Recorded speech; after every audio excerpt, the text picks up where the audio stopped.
Hello and welcome back. I am Dr. Lori Williams. Today I want to give you a very simple technique that you can do to take your power back in any situation.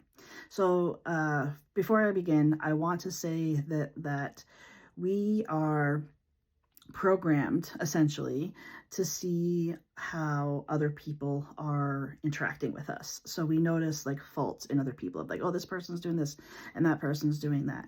And when we recognize that, it's like, usually the person that's hurt by those actions goes into this mode of questioning of like, why do they do that? Why would they do that to me? I would never do that to them, and so on and so forth.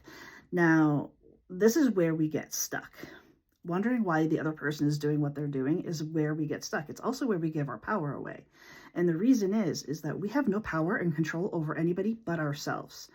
You do not have the capability of understanding somebody else because their existence, their reality is based on their life experience, their perception on things, their beliefs, their patterns, everything that makes them who they are.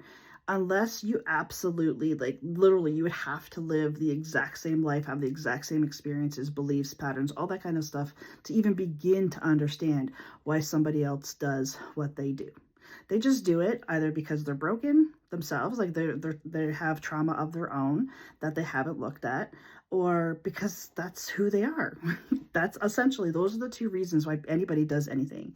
It's a pattern, it's a belief, it's a lived experience, it's some form of self-protection. All of that doesn't matter. Why other people do and say what they do and say does not matter. And you will never be able to move past the victim mentality of why is this happening to me, as long as you're still focusing on the why and the how that the other person is, causing the issues in your life.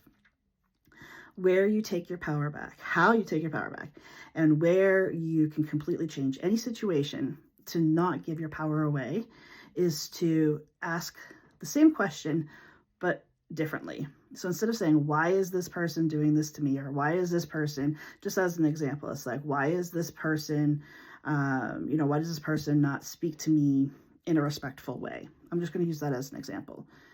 It doesn't matter why they don't treat you with respect. The question you need to ask yourself is, why do you tolerate that mistreatment? If someone is like, well, why do they not invest the time and energy in me that I invest into them? No, that's not the right question. The right question is, why do you keep showing up for people that are not investing the same time and energy into you that you are to them? It always has to come back to you because that's where your power is. This is not a place for blame. This is not a place for shaming yourself. It's almost like you want to get yourself into a position where you're on the outside looking in. You have zero judgment, zero attachment to the situation. But your power is in why am I tolerating it? Why do I put up with it? Why do I keep allowing people to treat me like this? And then setting, obviously you've got to, at that point, now that you have the awareness of where your issues are, or maybe even why you're doing it, at that point you can start to change the behavior. Once you start to change that behavior, everything changes. So for an example, the person that, talks to you in a disrespectful way, as soon as you start feeling disrespected, you have a very firm boundary with that person and say, hey, you know what? If you want to talk to me, it's going to have to be in a respectful manner, or I'm not willing to tolerate this kind of communication. This is not acceptable for me. And if they continue to disrespect, you walk away from that situation. Completely take yourself out of it. You have all of this power that you keep giving to other people because you're trying to figure out why. It doesn't matter why. There's a saying of like, something along the lines of, when you get bitten by a snake, you don't run after the snake and find out like, why did you bite me? I'm such a nice person. Like, why would you bite me? It's not about them. It's like, why was I here? Why did I get myself in this position? It's like, what do I do now? That's essentially, if you get bitten by a snake, your question should be, what do I do now? Obviously, you get yourself to the hospital, do all those things. But if you keep chasing after that proverbial snake to try to figure out like why they're doing what they're doing, why they're being the snake, they're not going to have any answers for you, nor do they owe you any answers. You owe everything to yourself. Nobody else outside of you owes you anything. They don't owe you an explanation. They don't owe you any kind of understanding. They owe you nothing. And let's be honest, if you have ever been that person that has gone to the person that has hurt you, 9 times out of 10, they're going to blame you for it.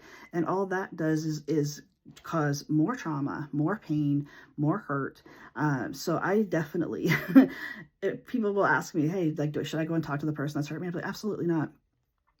Put boundaries around for you. Your boundaries are for you. They're not for other people.